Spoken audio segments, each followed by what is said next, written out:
종말에 대한 지금까지 세 가지 비유 말씀 중 오늘은 이제 마지막 비유 말씀인 양과 염소의 비유 말씀을 나눠보겠습니다.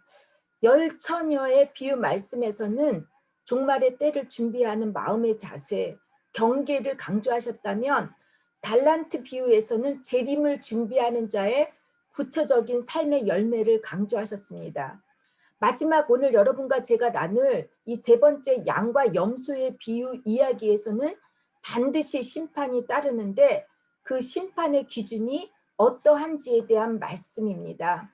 지금 이 시간 우리가 본문 이야기를 여러분과 함께 한 절 한 절 읽어가면서 우리에게 들려주시는 주님의 세밀한 음성을 듣고 심판의 그날까지 우리 모두가 구원을 받는 자로 살아가기를 바랍니다. 31절에서 34절에 보면 최후의 심판의 날에 예수님께서 모든 천사와 함께 영광의 보좌에 앉으시는데 모든 인류의 민족들을 다 모으시고 목자가 양과 염소를 분별하듯이 양은 오른편에 염소는 왼편에 갈라 놓으시겠다고 하셨습니다.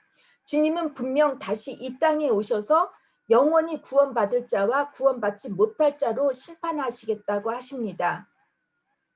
양과 염소의 비유 이야기를 많은 분들은 양과 염소라고 하는 동물적 특성 때문에 양은 선한 동물이고 염소는 악한 동물이라고 이 말씀을 문자적으로 해석하시면서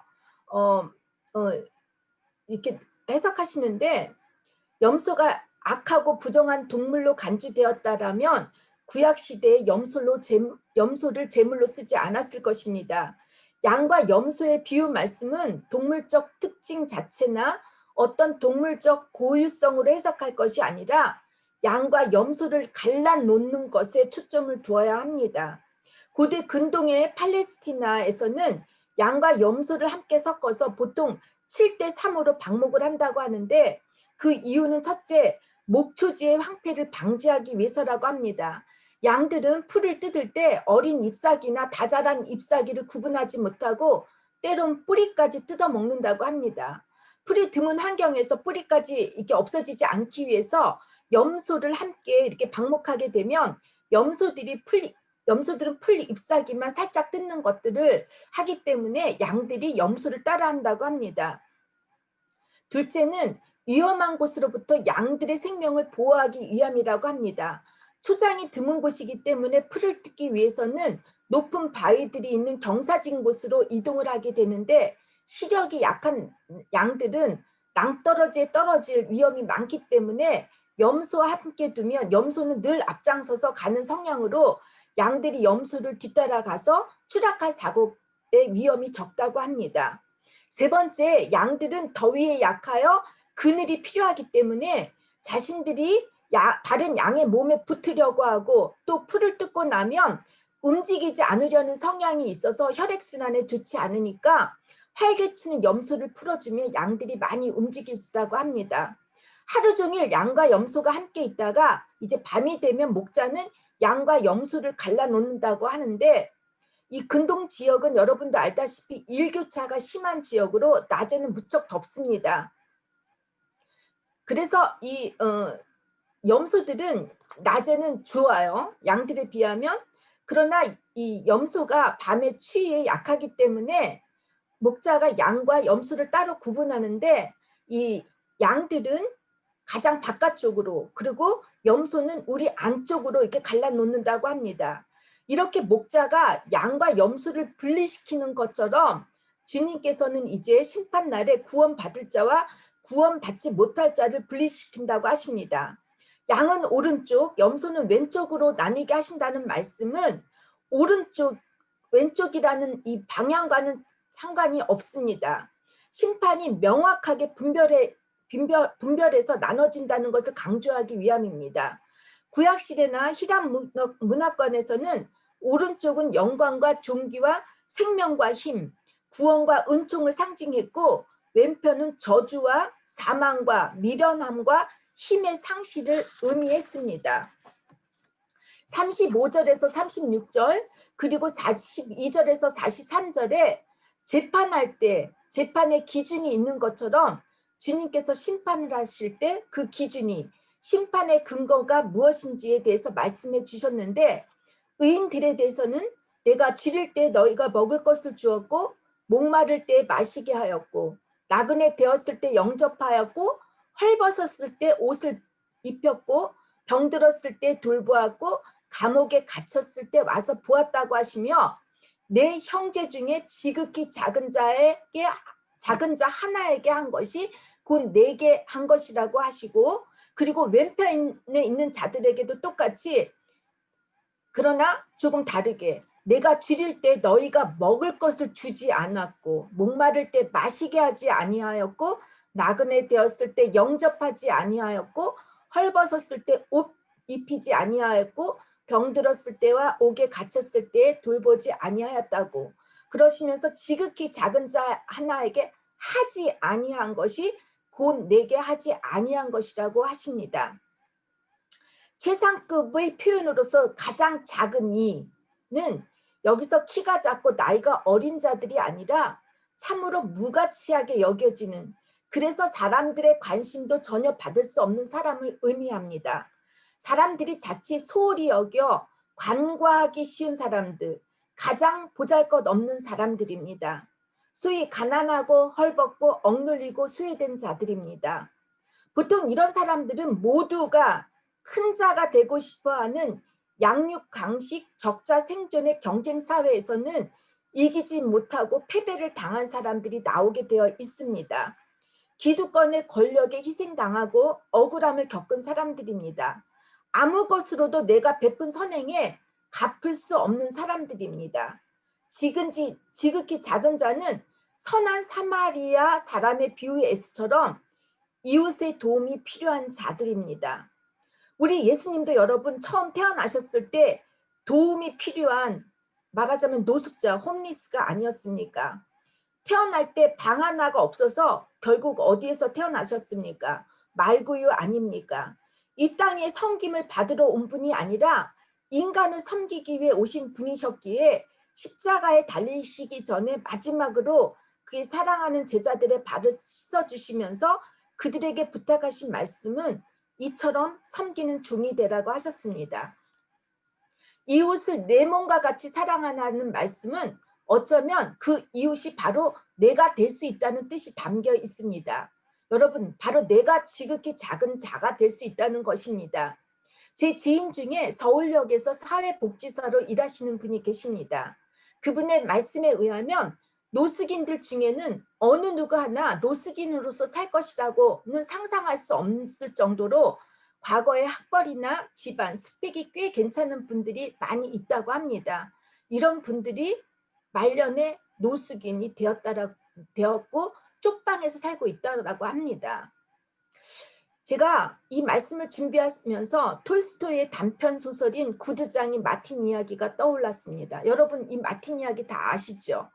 제가 여러분들 이게 어린이 동화이기 때문에 기억이 아물아물하신 분들을 위해서 제가 이 동화 이야기를 간단히 추리자면, 마틴은 사람들의 발을 위해 구두를 만들거나 구두를 수선하는 구두장이었습니다. 그의 손을 거치지 않는 사람들이 없을 정도로 그는 사람들의 발소리만 들어도 누구인지 잘 알 수 있는 구두장이었습니다. 어느 날 그는 예수님을 초대한 부자 이야기인 성경책을 읽고는 만약 예수님이 찾아오시면 나는 잘 대접할 수 있을까를 생각하다 잠시 잠이 들었는데 꿈에서 주님께서 아침에 그를 방문할 것이라고 말씀해 주십니다.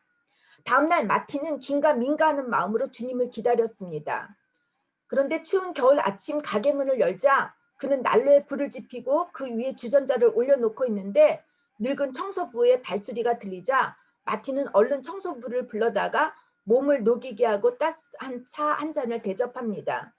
그리고 난로 위에 그가 먹을 양배추 수프를 올려놓았습니다. 마틴이 다시 창문을 보니까 이번에는 젊은 여인이 아이를 안고 추위에 떨고 있는 것을 보자 그는 젊은 여인에게 자신이 먹으려고 했던 수프를 주고 아이와 젊은 여인이 추위에 떨지 않도록 자신의 낡은 외투를 선물을 합니다. 얼마 후 시간이 지나자 거리에서 시끄러운 소리가 들려서 나가봤더니 사각의 할머니가 한 소년의 머리채를 잡고 크게 욕을 하고 있었습니다. 소년이 할머니의 가게에서 사과 한 개를 훔쳤기 때문입니다. 마티는 야단치는 할머니에게 사과 하나를 훔친 소년에게 이렇게 큰 벌을 준다면 우리가 지은 죄에 대해서는 얼마나 큰 벌을 받아야 할지 소년의 죄를 변호해 줍니다. 그러자 소년은 할머니에게 사과를 하고 할머니는 그를 용서해 줍니다. 이제 하루가 다 지났습니다. 약속하신 예수님은 찾아오지 않으셨습니다. 밤이 되자 그는 다시 희미한 불빛 아래 어제 읽었던 성경 말씀을 계속해서 읽으려고 하다가 잠이 듭니다.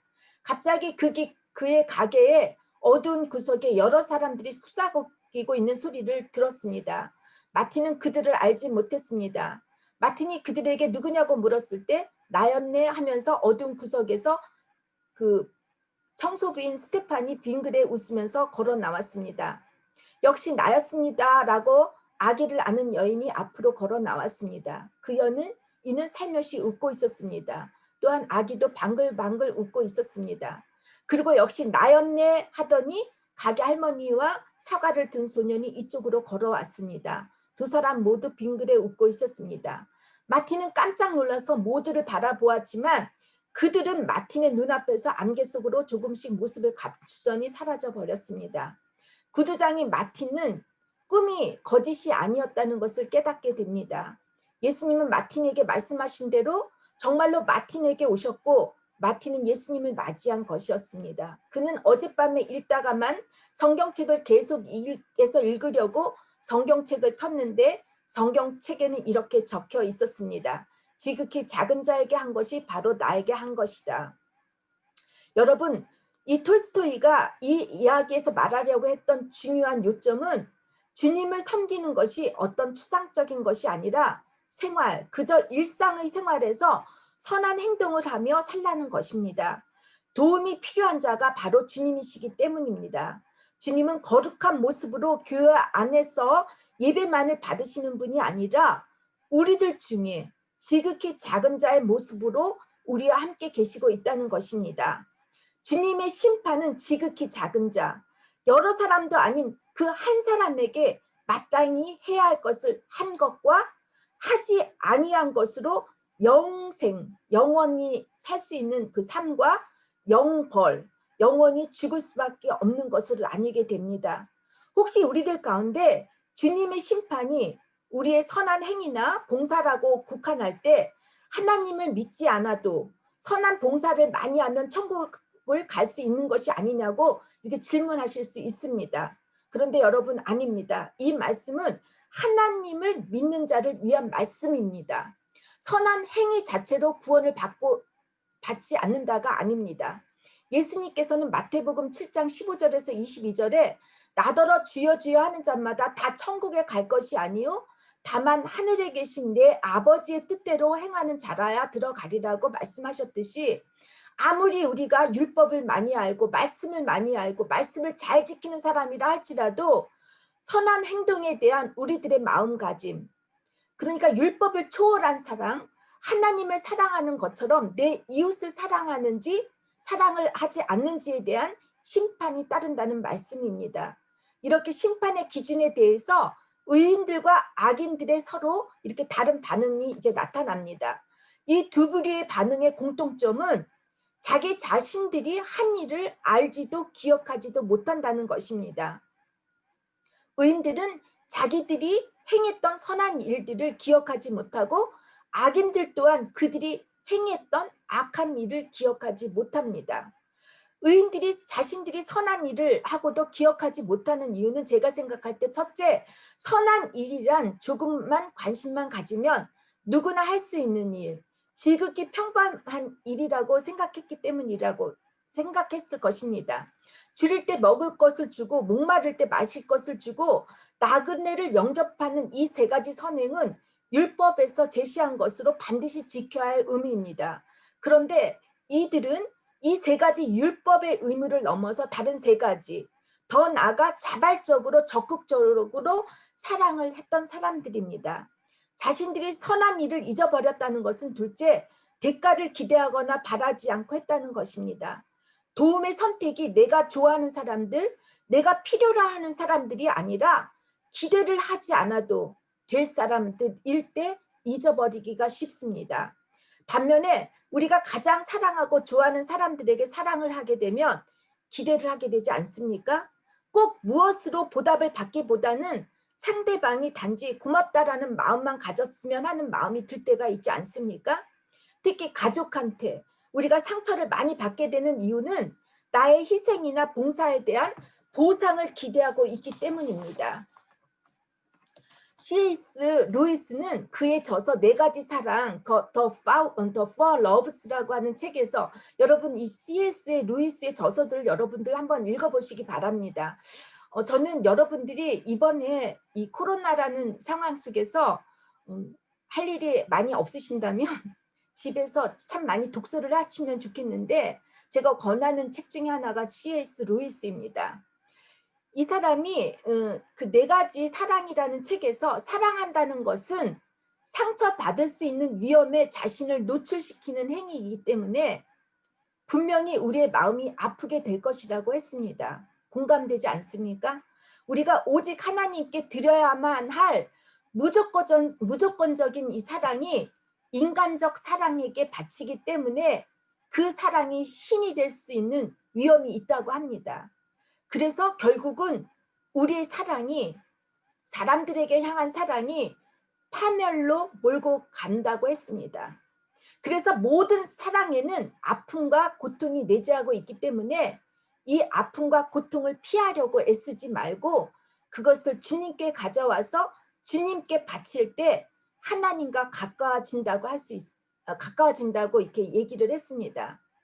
보상을 받지 못한 아픈 사랑이라 할지라도 주님을 사랑하는 마음으로 사랑하게 되면 보다 우리의 선한 행위와 사랑은 성숙해져 가는 것이라고 믿습니다. 악인들 또한 자신들이 한 일을 기억하지 못합니다. 그들의 반응을 보면 그들은 아무런 선한 일을 행하지 않고서도 이에 따른 계산을 받지 않기를 원합니다. 그들은 어쩜 우리 사회에 지극히 작은 자들이었는지 몰랐을 수도 있었고 왜 자신들이 이들에 대한 책임을 져야 하는지 도무지 이해가 되지 않았을 수도 있을 것입니다. 이들은 무관심했습니다. 자신들밖에 모르는 편협적이고 이기적이고 개인적인 사람들이었습니다. 이들은 정말 억울할 수도 있었을 것입니다. 여러분들 평소에 하나님을 열심히 믿고 주일마다 교회에 가서 예배를 드리고 기도도 열심히 하고 말씀도 열심히 읽었는데 자신들이 지옥의 심판을 받을 수 있다고 생각한다면 여러분 얼마나 어처구니가 없고 힘들겠습니까? 저는 지난주 한 주 동안 한국에서 19개월 된 정인이라는 그 아기가 입양 부모의 끔찍한 학대와 폭력으로 인하여 죽을 수밖에 없었던 사건들이 모 방송을 통하여 알려지면서 이제 국민들의 분노들이 엄청난 것을 제가 이렇게 인터넷을 통해서 보았습니다. 안타깝게도 입양 부모가 독실한 기독교 신자에다가 기독교적 엘리트 하 대학교에서 공부를 했고 입양 부는 모 기독교 방송에서 일을 하고 있는 사람이어서 사람들은 정말 망연 자살했던 것 같습니다. 무엇보다도 입양 부모의 양가 모두가 목회자 집안이라고 합니다. 저는 이들의 입양 목적이 우리 사회에서 의심하고 있는 주택 구입을 위한 경제적 욕심 때문이라고 생각지는 않습니다. 이들은 분명히 교회에 한 번도 빠지지 않았고 예배에 출석하면서 열심히 기도하고 찬양하고 물질적으로도 시간적으로도 교회를 위해 선교를 위해 열심히 헌신과 봉사를 잘하며 신앙생활을 했던 믿음이 좋았던 사람이라고 저는 믿습니다. 어쩜 우리보다 더 열심히 신앙생활을 한 사람인지도 모르겠습니다. 정말 이 두 사람은 아주 지극히 작은 정인이 안에 예수님이 계셨다는 것을 알았다면 정인이를 이렇게 함부로 하지 못했을 것입니다.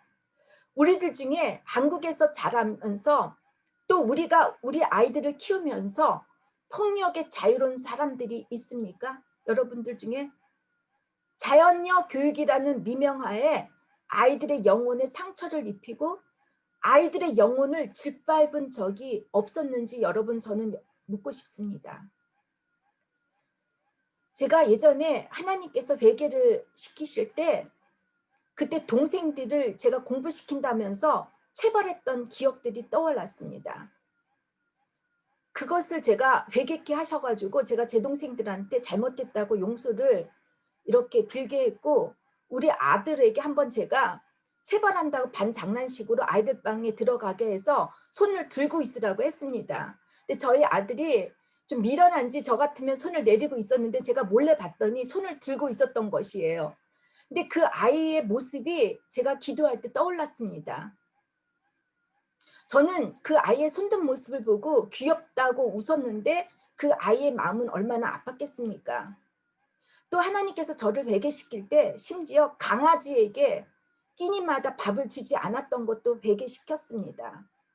여러분, 꽃으로도 아이를 때리지 말라는 말이 있습니다. 아이들의 영혼이 다치지 않을 물리적이고 정신적으로 폭력을 쓰지 않더라도 우리 아이들을 양육할 수가 있습니다. 저는 우리 교회에 젊은 부모님들이 계시는데 우리 아이들에게 절대로 상처를 입히는 양육을 피해 주셨으면 합니다. 내 아이 안에, 이 지극히 작은 우리 아이 안에 예수님이 계신다고 하는 마음으로 우리 아이들을 양육할 때 분명히 주님께서 주시는 지혜로 아이들을 잘 양육하십니다. 제가 아이들을 가르치는, 학교에서 가르치는 선생님이 아닙니까?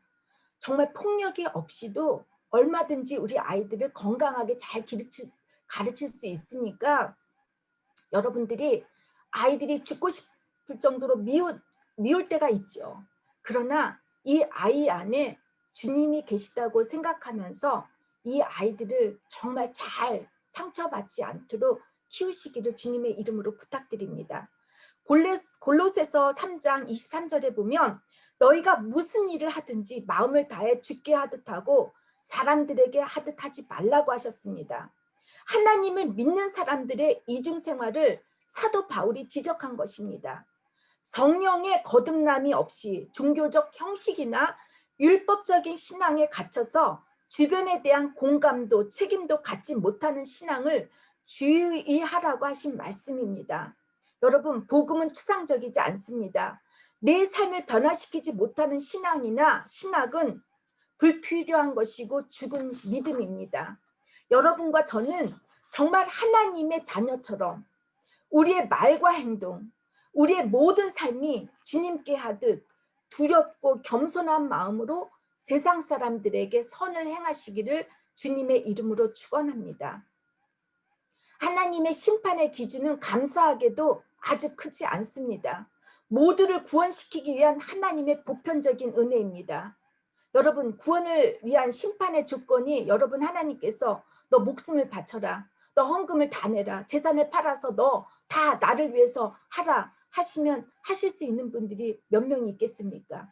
저는 너무나 이 말씀을 읽으면서 하나님이 제시한 심판의 기준이 너무 작은 것인 것에 대해서 거창하거나 그런 거창한 희생을 요구하는 봉사나 헌신이 아니어서 너무너무 감사했습니다. 누구나 관심만 가지면 할 수 있는, 일상생활에서 조금만 희생하면 할 수 있는 일을 하라는 것입니다. 내가 섬기고 구제할 사람이 아주 먼데 있는 사람이 아니라 바로 내 곁에 나와 아주 가까이 살고 있는 사람들을 무관심하지 말고 도우라고 하시는 말씀입니다. 마지막으로 34절과 41절, 심판을 받은 악인과 의인이 어떻게 될지 심판 결과에 대한 말씀을 하십니다. 오른편의 선택을 받은 자들에게 34절, 내 아버지께 복받을 자들이여 나와 창세로부터 너희를 위하여 예비된 나라를 상속받으라고 하십니다.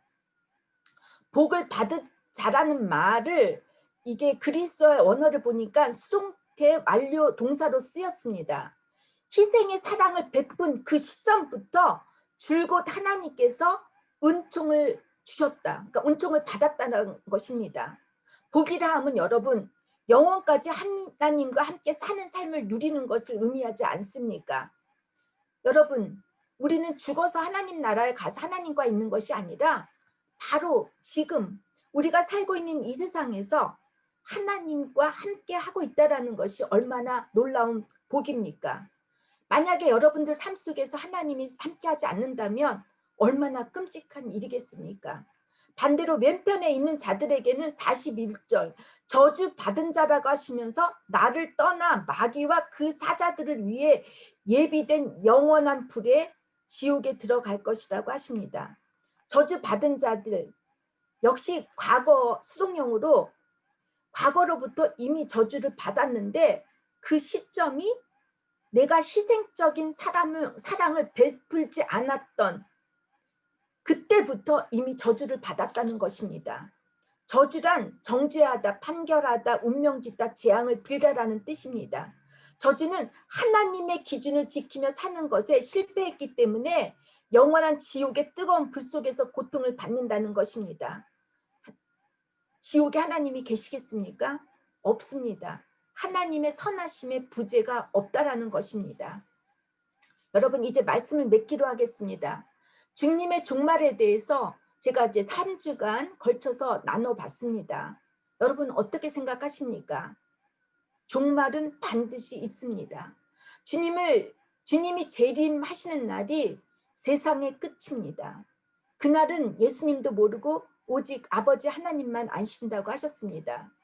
이 종말의 세 가지 비유, 열처녀의 비유, 달란트 비유, 그리고 양과 염소의 비유에서 말씀하시고 싶은 주님의 말씀은 신랑이 없고 주인이 없어도 주님이 있는 것처럼 살으라는 것입니다. 마태의 핵심은 하나님이 언제든지 우리와 함께 하신다는 임마누엘 하나님을 알려주십니다. 하나님의 부재가 있을 수가 당연히 없습니다. 하나님께서는 늘 우리와 함께 임재하시는 하나님이십니다. 하지만 때론 우리가 주님의 임재를 느끼지 못하고 있을지라도 항상 주님이 우리 가운데 있음을 잊지 말고 우리에게 맡겨준 사명과 책임을 다하며 주님께 하듯 살라는 말씀입니다. 종말 신앙의 가장 큰 핵심은 하나님의 자녀인 우리가 하늘나라를 위한 책임을 부여받았다는 것입니다. 주님께서 주신 특권입니다. 우리들 중 많은 분들은 죽어서 하나님 나라에 가서 보상을 받겠다고 미래를 위해서 신앙생활 하시는 분들이 많습니다. 우리가 육체적으로 살아있는 동안 하나님 나라를 경험하지 못하는데 어떻게 미래의 그 나라를 경험하겠다는 것입니까? 언젠가 그곳이라고 하는 먼 미래가 아니라 지금 당장 즉시 주어진 나의 삶, 주어진 나의 기회를 잘 사용하고 이용해야 합니다. 그때는 여러분 더 이상 기회가 없습니다. 기회가 박탈되고 맙니다. 어떠한 변명도 핑계도 소용이 없습니다. 영원한 생명과 영원한 죽음으로 결정이 됩니다. 여러분과 저는 또 우리 모두는 주님의 종말이 내일이 오더라도 오늘이 나의 마지막 주어진 기회라 생각하고 주님께 하듯 우리가 신앙생활을 하다 영원한 생명으로 이어지는 축복받기를 주님의 이름으로 축원합니다. 이제 제가 여러분 한 시를 여러분들에게 소개하겠는데 이 시는 독일의 류벡이라고 하는 도시의 도매에 세바스찬 마여라고 하는 이분은 1594년에서 1664년에 살았던 분으로서 의사였고 교육자였습니다. 이분이 이런 시를 썼는데 제가 이분의 시를 읽고 오늘 말씀을 마치도록 하겠습니다. 너희는 나를 주라 부르면서 따르지 않고 너희는 나를 빛이라 부르면서 우러러보지 않고 너희는 나를 길이라 부르면서 따라 걷지 않고 너희는 나를 삶이라 부르면서 의지하지 않고 너희는 나를 슬기라 부르면서 배우지 않고 너희는 나를 깨끗하다 부르면서 사랑하지 않고 너희는 나를 부하다 부르면서 내게 구하지 않고 너희는 나를 어질다 부르면서 오지 않고 너희는 나를 존귀하다 부르면서 섬기지 않고 너희는 나를 강하다 부르면서 존경하지 않고 너희는 나를 의롭다 하면서 두려워하지 않으니 그런즉 너희를 꾸짖을 때에 나를 탓하지 말라. 기도하시겠습니다.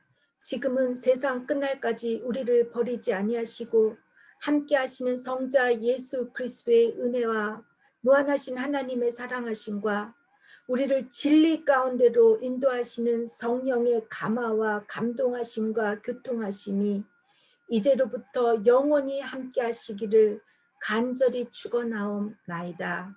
아멘.